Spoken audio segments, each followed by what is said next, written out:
Moreno Valley, Corona, and Riverside. Welcome to U-Turn Radio. Here at U-Turn Radio, we believe in big-hearted communities and small government. Join your hosts, Nadia Renner, Tom Murphy, and Eric Steinman, as we work to put local governments on a diet and champion the charities that support your community. So come on, join us and let's turn it around. Welcome to U-Turn Radio. Happy Thursday. Another day. Second time doing our show on a Thursday. We usually used to be live every Sunday, and now we're so excited and happy to be here on Thursdays. You can always be a part of our show and call in 909-792-5222. That's 909-792-5222. We have a great show today. The title of today's show is Picking a County Supervisor. What is legal? What is fair? Is that right, Tom? Close. I think it's, was it legal and was it fair? True. You're right. Yeah. You're right.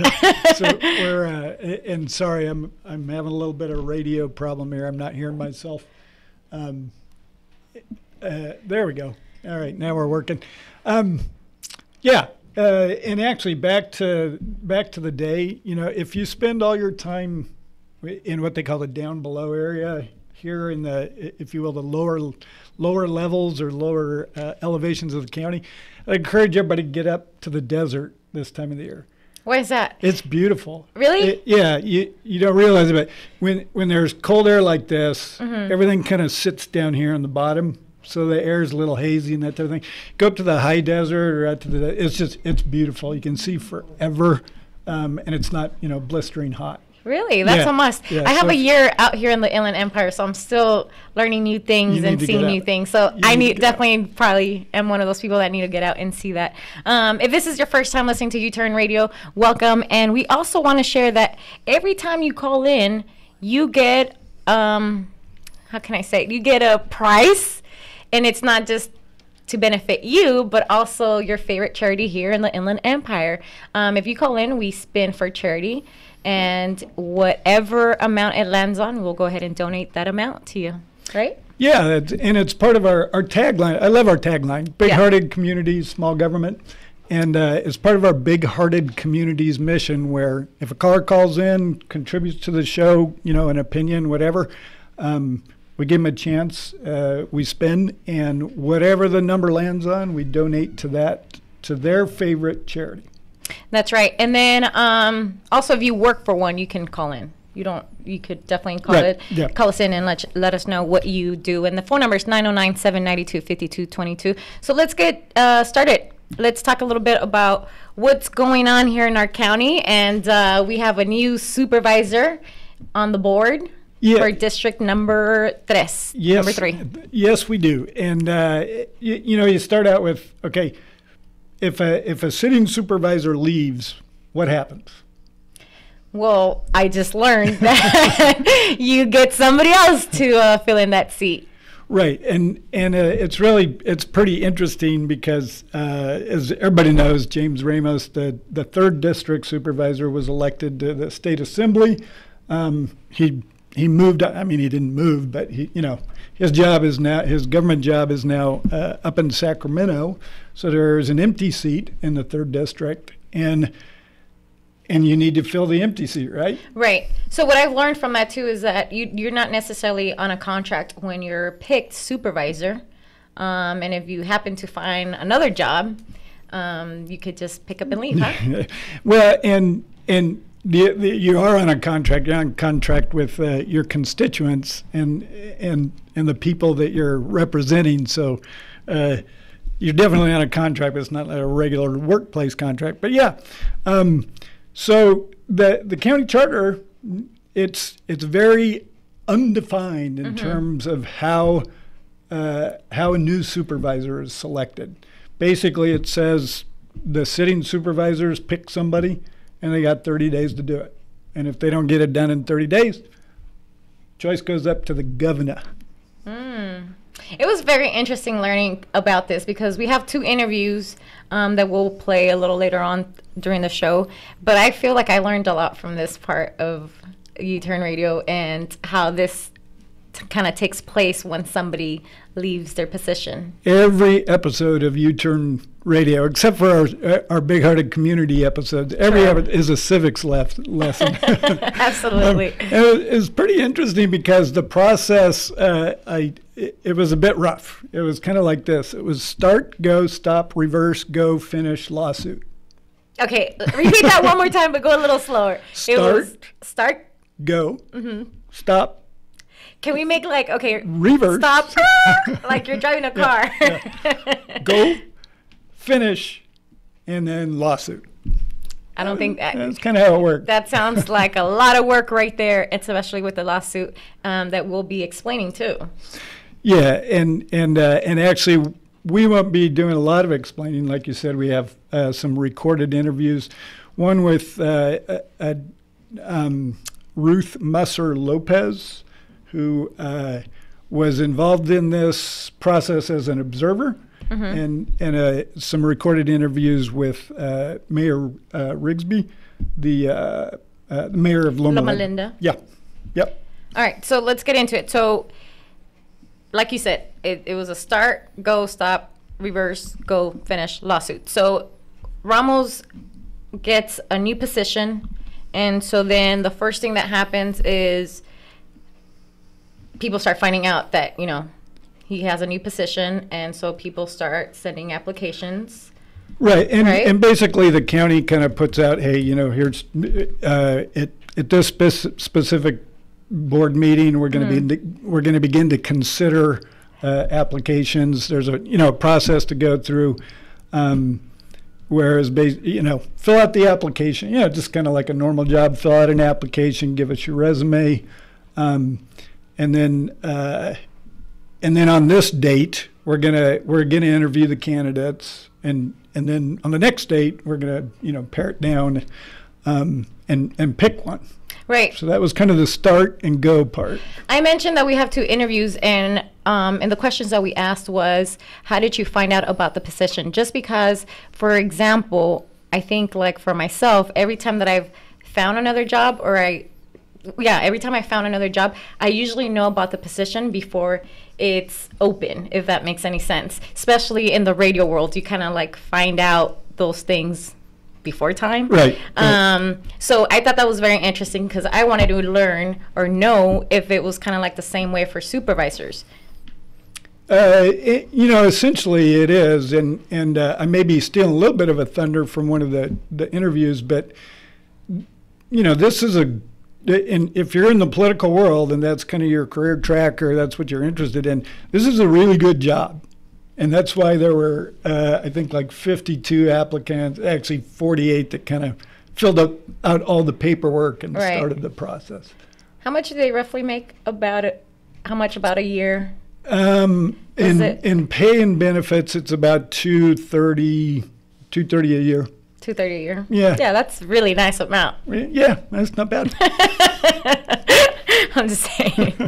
All right, so there's 48 people that are, it was 52, right? Yeah, it was 52 that kind of like. I think they started out with 52 names. A couple people didn't fill out the paperwork completely. Right. So they ended up with 48 applicants.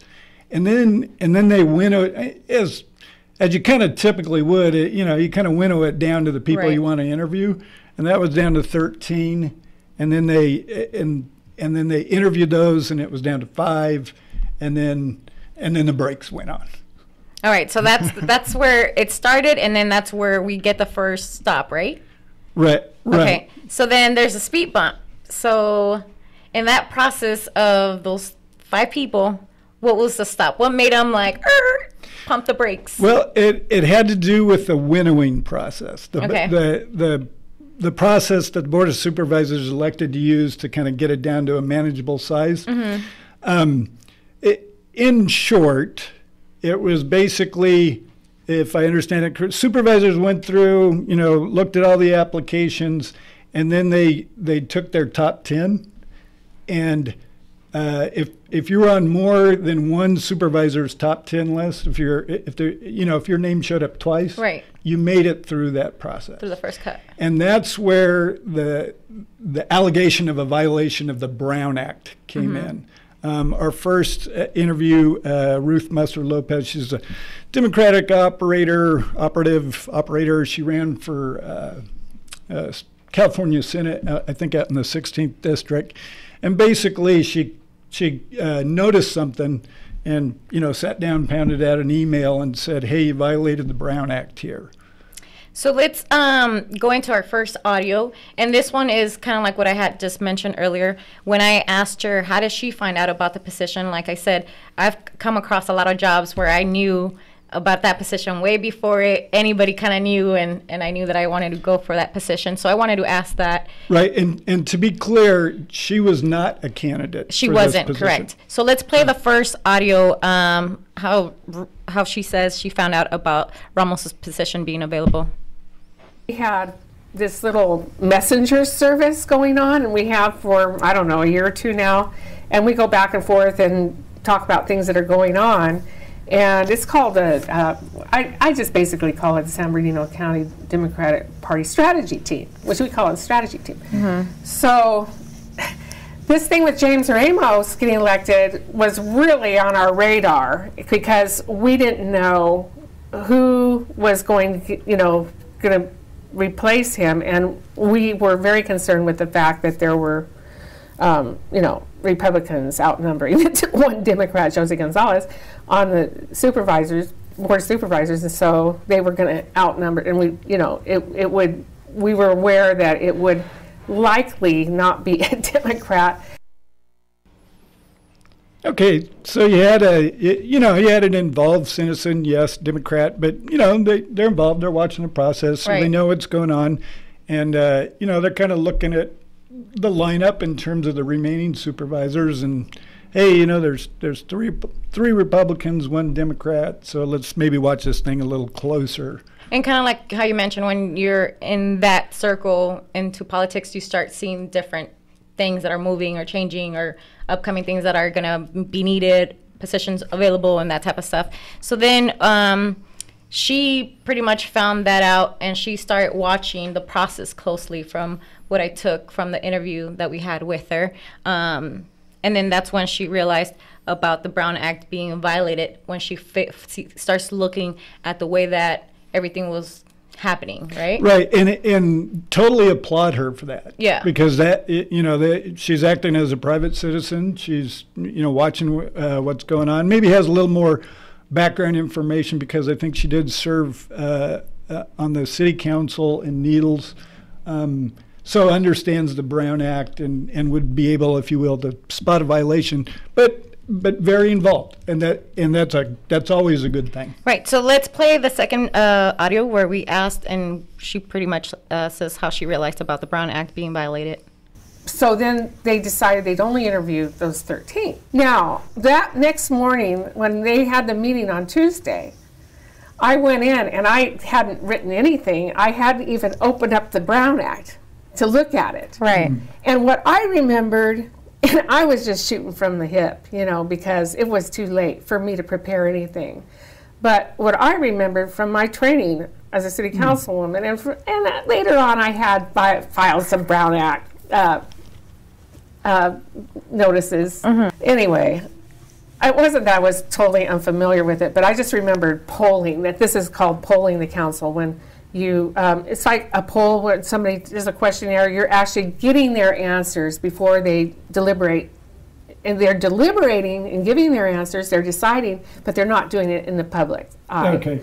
So this is when they had this collective deliberation, but there was no meeting that was noticed. No, they didn't put a notification out that this was a meeting. And what it's called, when I look back at the Brown Act, then later that night, I realized, they call that serial meetings. Serial, S-E-R-I-A-L, Okay.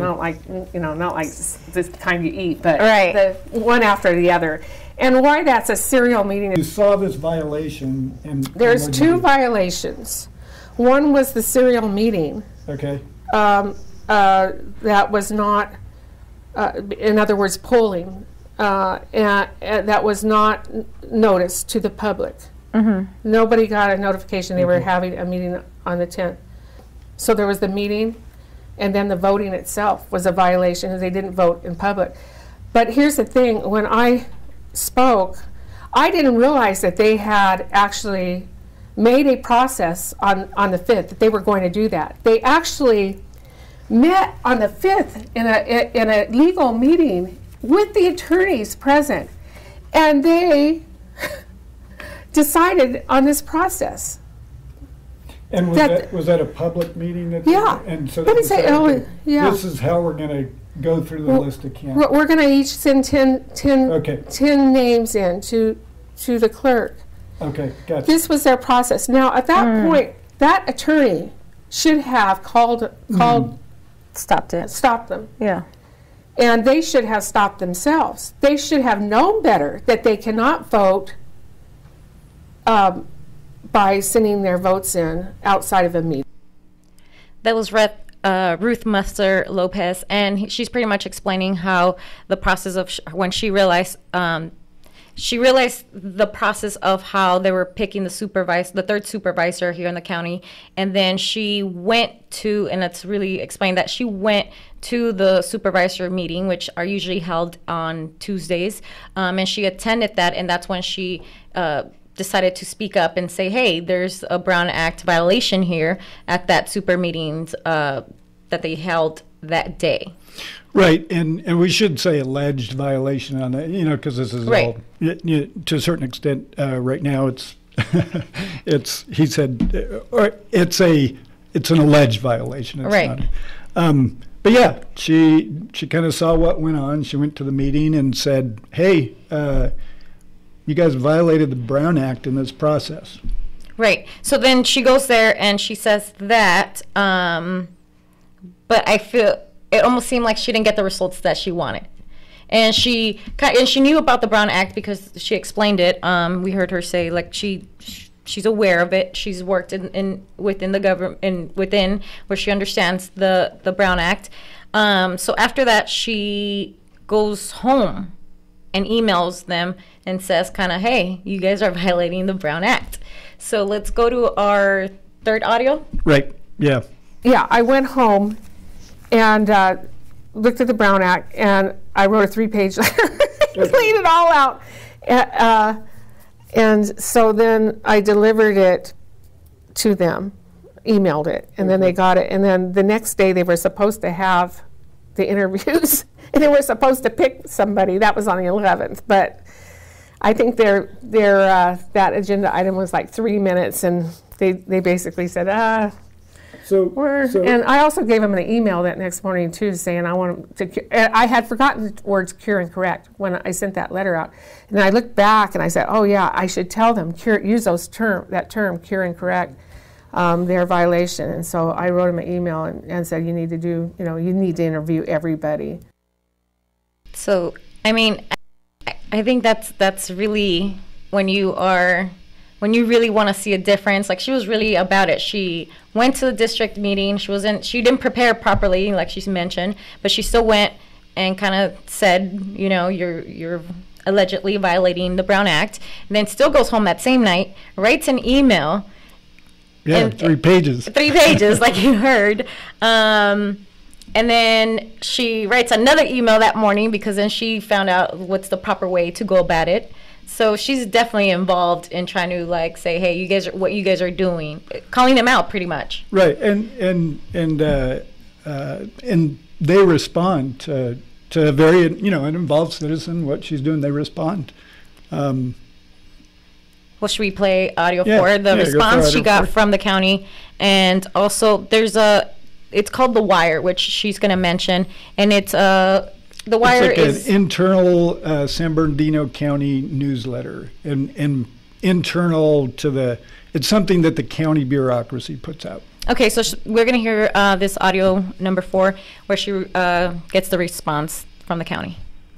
I did receive a letter from the county. I think it was from the attorney. And the next Tuesday, there was another county wire came out, and their public relations guy, Daryl Wirt, he puts out the notice, oh, the supervisors are going to address the problem, the cure and correct it by dialing back to where they were prior to taking the vote outside of a public meeting. Okay. So they call it dial back. It's something that they call rescinding what they did. Okay. So that's how their attorney or they decided that was curing and correcting. Okay, so based on that, it sounds like her call on, hey, you guys violated the Brown Act, it might have had a lot of legitimacy to it because the county council looked at it and said, and they had a board meeting where it didn't last longer than about 2 minutes, I think, where it was basically, hey, we're not going to continue on with the interviews because we got to deal with this issue, with this allegation of the Brown Act. And then they decide basically they're going to say, we've dialed everything back. We've rescinded it. So pretty much they're going to kind of go back and say what they did to the public. Right. Is what dial back means. Right. I read the stuff. It got a little confusing, I'll say here. So then pretty much her answer about the county being, we asked her how she felt about the county being compliant to the process. Right. And before we play that track, this is maybe where I think it goes maybe a little off the wheels in terms of their response. It's really hard to say. Go ahead. It's really hard to say they were compliant because they engaged in an act. And you can't, it's like a murder. You can't undo a murder. Now, you can change the penalty for murder, but you can't undo something you already did. So I think they still have a misdemeanor violation that could be pursued. So apparently, as part of the Brown Act is there's a criminal, if you will, channel of a Brown Act violation, and you can. If you do a criminal violation, I guess it has to do with intent. If your intent is to keep information from the public, and you do so, that's a criminal violation. And it's even in the most heinous thing, I think it's like maybe a 6-month prison stay and a fine, and typically that would be imposed on an elected official that did this, egregiously multiple times. You know what I'm saying? So that's where the analogy of a murder seems a little. I don't know. What do you think? I mean, I get it because it's like, hey, and especially because I feel like she's very passionate about this process. So I mean, it makes sense when you're passionate about these type of things. That's what it might look like to her. Absolutely. Well, and I get her point. The point she's trying to make there is that if you do something, you've done it, right? Right. It's like you committed murder. I mean, you did it. Right. But it's I can't remember the philosophical term, but it's like a red herring. You're getting this example from way over here and are applying it to a sin, if you will. It's like, it's not that bad. I mean, is it? All right, well, let's go to our last audio, what she kind of considers doing after this process. What I am considering doing now, and this just happened this afternoon as I was reviewing for this interview, but there is still this other possibility of a criminal violation, this misdemeanor, because they did engage in that act. So just then we got an update that there was a complaint filed after, like she said that when we interviewed her earlier this week, and then we've learned that there was a complaint filed after. Right. After we learned that, well, we interviewed her and then we learned that there is a complaint filed. Right, and and it was not Ruth that did the filing. Right. Somebody heard her story, if you will, and picked it up from there. It's actually, I I think the lawyers on the case, there's one, there's a shop in San Francisco, there's a shop down here that are kind of the lawyers fronting this, and then the plaintiff is, I think it's Inland Empire, I forgot that, but it's a group that basically picked up her complaint and ran with it. But to a certain extent, I think so far so good. Here's an engaged citizen paying attention. She's got a little background. She kind of waves a flag and says, "Hey, we did that wrong." The county kind of hits the rewind button, right, and says, "Okay, here's our little bit of a do-over." And there's some urgency here because remember they got 30 days, right? Right. Well, 30 days. Part of this 30 days is Christmas vacation, right? Right. What gets done in government during Christmas vacation? A lot of things don't get done. I used to work for the government. Nothing.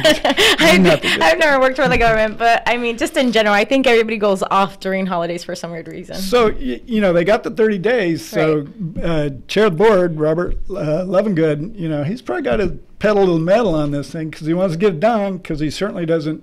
It doesn't matter who's sitting in that seat, Democrat, Republican.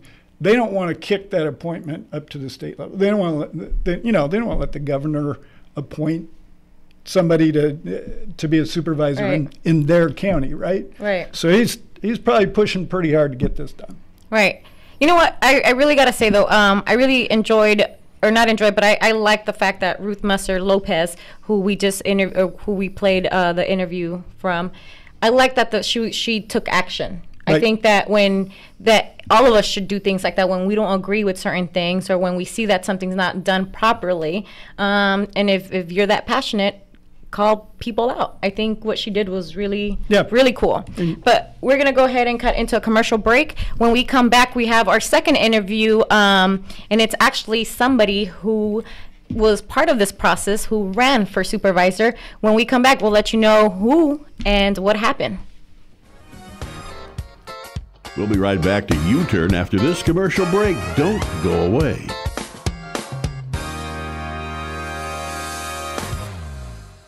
Support the San Bernardino City Mission. Your donations help feed the hungry, provide used clothing for low-income families, provide access to housing and rehabilitation for the homeless, and help all who come to them for help. The mission provides a personalized assistance program for homeless men and homeless women and children. They help get less fortunate off the streets, place them in safe shelters, and get them back on their feet. Last month, the community helped provide over 7,400 meals and provided nearly 2,000 pieces of clothing, as well as almost 180 hygiene kits, which were provided for the needy. San Bernardino City Mission goes above and beyond, though, providing personal counsel, prayer, and a devotion time to encourage those in need in their spiritual life. So listen up, everyone. For a donation of just $1.57, you can feed a hungry person right here in San Bernardino. $15.70 will feed 10 people, and $157 will feed 100 hurting men, women, and children. If you're interested in helping and want to know more additional information, you can go to sanbernardinocitymission.org or call 909-649-0011. 909-649-0011. The San Bernardino City Mission, feeding the hungry,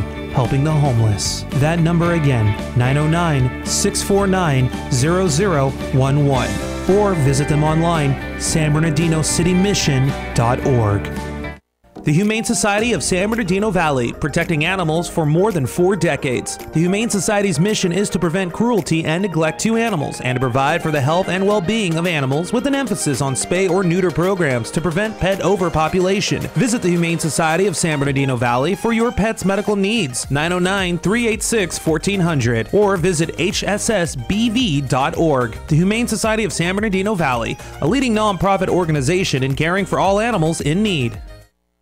How would you feel if you had to make a choice between buying food or spending your fixed income on life-saving medicine? No one should make that trade-off, but many low-income seniors are forced into difficult decisions like this every day. Smiles for Seniors Foundation provides energy assistance and safety net services to struggling low-income seniors in the Inland Empire. They provide one-time assistance to seniors to meet specific financial needs. They've helped with food, housing, utility payments, minor home and auto repairs, along with life-saving prescriptions or medical equipment. a nonprofit foundation funded entirely by donations from local organizations. Smiles for Seniors receives no funding from the state or federal government. They are funded by local businesses and individuals like you with big hearts and willing wallets. You can find more information or to donate to Smile for Seniors at 909-790-6671. That's 909-790-6671, or visit smilesforseniorsfoundation.org. That's smilesforseniorsfoundation.org. For more U-Turn Radio, go visit our website at uturnradio.com. That's uturnradio.com. And follow us on Instagram and Twitter at uturn_radio. That's at uturn_radio. Or follow us on Facebook at U-Turn Radio.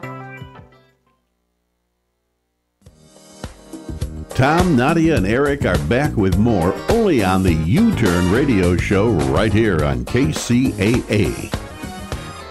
Welcome back to U-Turn Radio. Before the show, we kind of went over our interview that we had with Ruth Musser Lopez.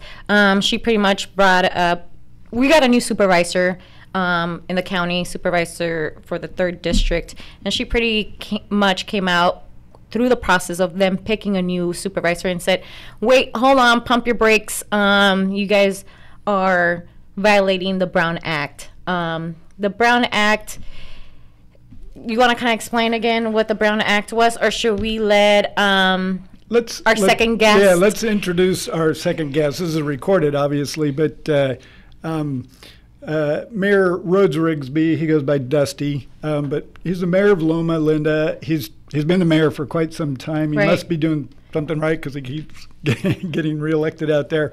But we sat down with him for a conversation because he was part of this process as an applicant. Right. And we wanted to know what it felt like from his point of view. And we asked him to explain the Brown Act, and he gave us a really good kind of short. So we're going to play the audio where he explains the Brown Act. I didn't hear about it. I speculated about it because knowing that James Ramos was planning to run for assembly. Okay, that's the wrong audio. So let's play. We're live and direct. We're going to play the audio that says Brown Act, where he's going to explain what the Brown Act is.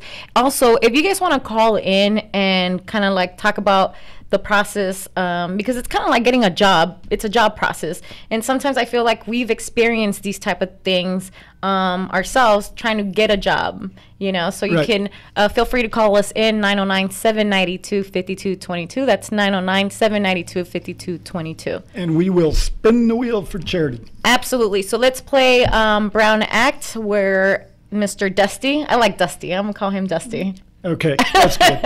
Where he explains the Brown Act. The Brown Act governs the discussion process, and that requires that all meetings be noticed to the public in advance with an adequate advance notice, and that the deliberations be conducted in public. Okay, that was pretty good. Pretty much like the explanation. Pretty much when you're in these positions, or when you're doing anything within like the supervisors, it should be all shown to the people. Yeah, because practically they represent the people. So and it's apparently it's an even more disciplinary requirement. You know, you gotta have a meeting. It's got to be an open meeting. Public has to have access to it. It has to be posted, I think, like 72 hours before the meeting, what the agenda is and what's on it. Those are the requirements. There's a couple things that they don't have to do, if you will, out in front of the public, but that's generally what it is, and I think it's a good thing. So then let's get into again. I wanted to make sure I asked this question from Mrs. Lopez's view, and then from Mr. Rigsby. How he heard about the position, because he actually ran for the position. So I wanted to see what was the difference between both and how he heard. So here we're going to play Q.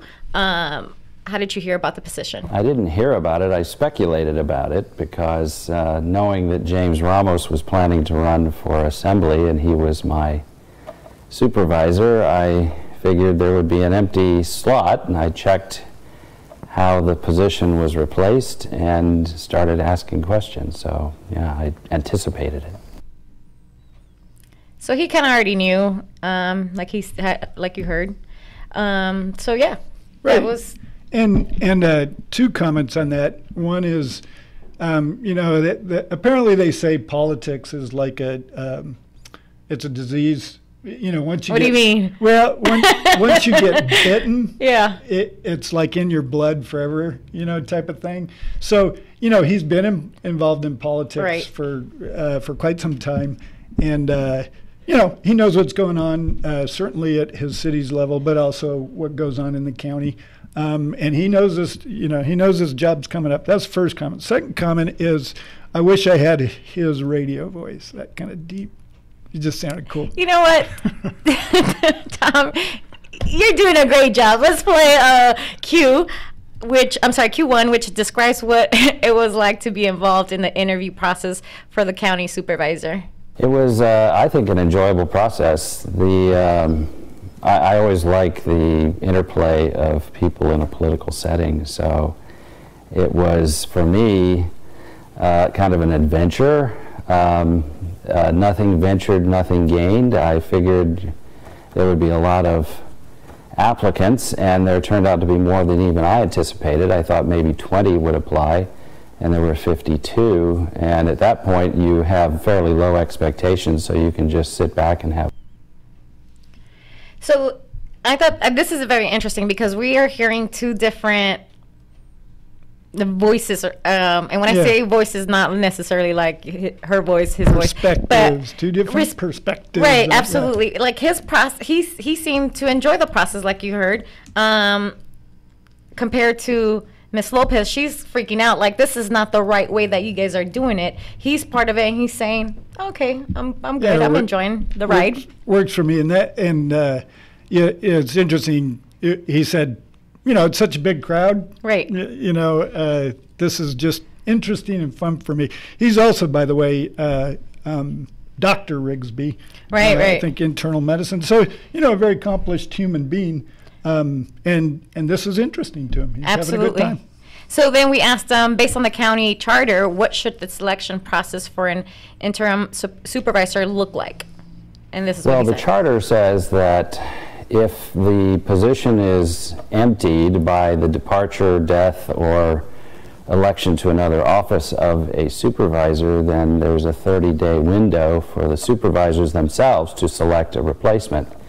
And if they don't make that 30-day window, then the selection goes to the governor. And I don't think that anybody who's a supervisor would want the governor to pick their colleague. So I think the way you do it is you just arbitrarily get together and have a discussion about the various candidates and select someone. And because the charter is unclear on the process, then any process they choose is fine because they're given complete discretion by the charter. So pretty much at that point, I learned that there's nothing really, like there's not rules and regulations at this point. So. Right, and actually, okay, first of all, I think this is a key point in all this, is that it just says that they got 30 days to do it. It doesn't really define how they're going to do it. Right. Now, as they go through whatever process they come up with, there are other laws that they have to subscribe to, like the Brown Act. So you can't just say, okay, our process is to, huddle, in the chair of the board's office with no observers and take a vote. You can't do that because that's an obvious violation of the Brown Act. But they could, if they could do that if they let the public in and watch them do that, because there's no defined process. Mayor Rigsby, one of the things he said, they could, if they wanted to, they could have put up a dartboard, out there in the middle of the meeting, put a bunch of names up there and. Just kind of could have done it. That sounds a lot. That sounds easy compared to like actually running for a supervisor when you get in a situation like this where one of the supervisors leaves and they have to fulfill that chair. Yeah, totally, and that's a point we'll get to maybe later on. But Mayor Rigsby made a very important point, and that is, if you're handed this job rather than having to compete for it, you become the incumbent. And we all know that the incumbent in a political race always has an advantage. So, the winner, if you will, of this selection process just avoided, $250,000, election campaign, and they're sitting in the seat, and they can spool up and run. Right. So then we asked Mr. Dusty. The process did deliver 13 candidates for the interview, all of which were white, just 2 females, and no Democrats. So we asked them, why was that? And this is what I can't say. It's just the preferences of the supervisors. I'm not sure how many applicants were Democrats either. I don't really know. I've never seen the entire list. The closest I came to that was a publication from Yucaipa and Calamasa that attempted to list all of the applicants, and I never saw anything else in the press about who all the applicants were. So, whenever you have a process that allows 4 supervisors to select their colleague, they're going to select it their way, and second guessing it is not something that I care to engage in. Plus the fact that I made the top 25%. I made the first cut, so I wasn't going to question it. So, that was interesting because he's obviously saying, I'm not going to question it. I think too, just being part of the process, I think he was probably just really excited. Yeah, our visual producer she's got this look on her face like, I didn't like that answer. Right. and it on one level it was satisfying to me, but on another level it really should be of, I think, great concern. Not his answer, but the slate. Now, if you go back, this was an open solicitation, if you will. Anybody who lived in the 3rd district could have applied as long as they were registered to vote and of age. Right. A 18-year-old kid out of high school, if they'd registered to vote, they could have come filled out the application and gone through the process. And they did that, and there was a field of 48 people that they worked through. So the question really to me becomes, this 3rd district is a fairly diverse district, I think, in terms of both ethnic background and makeup.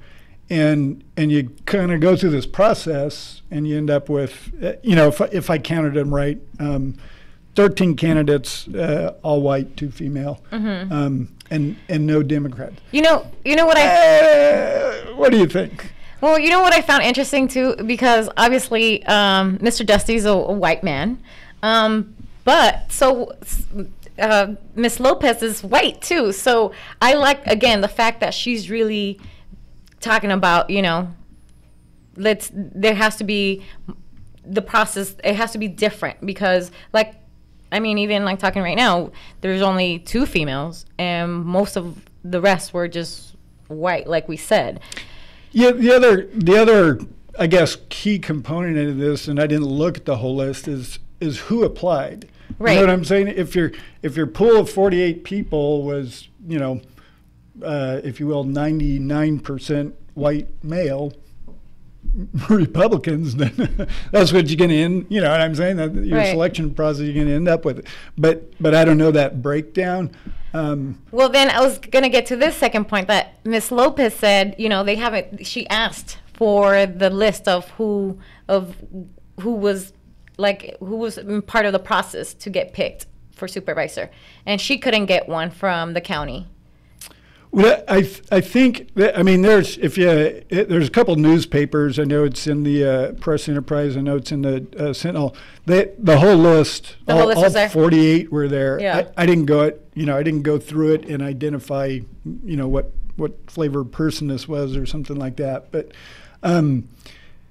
so So I guess what I'm trying to say is two levels of concern. One is if you have this open process and you end up with this result, which we had all kind of agree is maybe not the greatest result. Right. How come? What was awry? Because it's an open process. What did the original applicants, what did that all look like? That type of thing. That would be kind of my concern. Not that there's anything, particularly dishonest or wrong or something like that, but just structurally, that if you have an open interview thing with 48 candidates, you end up with a list that's pretty generic, Yeah. All right, well, let's go into our fourth question that we asked Mr. Dusty. The Board of Supervisors is being sued by Inland Empire United. The lawsuit alleges that in a violation of Brown Act, the supervisors conducted a secret ballot via email and winnowed the 48 candidates down to 13 for interview. What is your opinion on this lawsuit? And this is what he said. I'm not quite sure what the lawsuit is trying to accomplish, because the allegation of doing everything in private was cured by doing everything in public at a subsequent meeting. So once the allegations are cured, I'm not quite sure what the cause of action is at that point. So I'm questioning the lawsuit. Does it even have a cause of action? I don't know. From your perspective, maybe there was a violation of the Brown Act, but the Board of Supervisors went back and cured and corrected, I guess is the term. Yes, I'm a physician, not an attorney, and I know about curing things, but I don't know about legal cure. But my understanding is that the Brown Act provides for a notice of violation, a recognition of violation, and a cure of the violation, and then the cause of action disappears at that point. So okay. That's just my understanding of it. So just like all of us in a professional setting, we make a mistake, there's an opportunity to go back and correct it. Yes, rather than establishing damages or whatever. I don't know how the legal, I don't even know what the legal recourse is under the Brown Act. Is it everybody, if there's a flagrant ongoing Brown Act violation, does everybody go to jail, or does everybody get $1 million reward for being injured? Or I don't even, I'm not an attorney, so I don't even know what the result is of that. I think the maximum I saw was like misdemeanor and like a short 6 months, maybe prison sentence, but... And I'm not sure that it's ever been enforced to that degree, but it's there as a threat, so... Yeah, and as far as what, and I just heard what happened in the public forum, that they were going to undo what they had done and start from scratch. And that's what they did, and it was a very abbreviated process, but it was in the public eye. As a participant in the application process, would you have any complaints? Well, I have no complaints because, like I said before, I think the charter is ambiguous enough to allow complete arbitrary selection process. Those four could they could pick someone who didn't even apply. They could say, oh, well, we want the mayor of Redlands to be, just pick somebody at random. There's no rule in the charter that says anything else. So they can be ridiculous if they want. They can pick someone they don't like. They can pick someone that's never applied. The only thing is that whoever they pick has to be a resident elector within the district who is registered to vote and is a resident. That's the only criterion. Don't even have to apply. I look at this thing and I say it turned out pretty well. They picked a good person. Okay, so kind of two takeaways I think from that clip. One is what he finished up there was, as a participant in the process, he feels like it was fair, and they got a good result. The other, I guess, takeaway in my mind goes back to this Brown Act thing, and it's the issue of intent. And so either one of two things happened. There was an intent by the Board of Supervisors to go through that initial winnowing process in a manner that shielded that process away from the public. And if there was truly an intent to do that, then yeah, that's a violation of the Brown Act. If there wasn't intent, there's still, if you will, there's still a violation, but it's a mistake, and they fixed it by basically hitting the rewind button and saying, okay, we're going back, rewind, okay, now we're going forward again. Right. So I also think that what he just shared with us also has to do with a little bit of this, which is the Brown Act insight that he had. And let's play that audio. I think so. I was one of her competitors, but like I said, when you're one out of, could mention the inside track that I was given by Dennis Hansberger. He said that when he was a supervisor in the 1980s, they selected replacement for someone in closed session as a personnel matter. And that was when the Brown Act was in force. Yeah. They did this process completely behind closed doors. It has exemptions for personnel matters. Real estate negotiations, legal preparation for legal work, or responding to legal challenges, and personnel matters. So pretty much those two audios got confused, but I want to definitely clear that. This has happened in the 80s where they've selected somebody behind closed doors before. Right, and it wasn't a Brown Act violation, and the reason is because there's 3 categories of actions that they, if you will, they can do behind closed doors: personnel actions, real estate, and then legal. Right. If the county's getting sued, they can do all that behind closed doors. So in the mid-'80s, they went through this process, called it a personnel matter, which may or may not be legitimate, and just did it behind closed doors, and came out with an answer. Absolutely. If you wanted to share your thoughts on this show that we just had, you can email us because we're running out of time. But you can email us at info@uturnradio.com, and then we can play the last clip where we asked him, do you believe Dawn Rowe, which is the new district supervisor for the 3rd district, if she was selected in a legitimate legal process way? I think so. I was one of her competitors, but like I said, when you're 1 out of 52, if you think you're going to get it, that's fairly arrogant. There were probably at least half of them that I would have said are just as good an applicant as I am. Some people we disagree with politically, but we didn't really get into that. So there you have it. That's what he thinks about about the new district supervisor.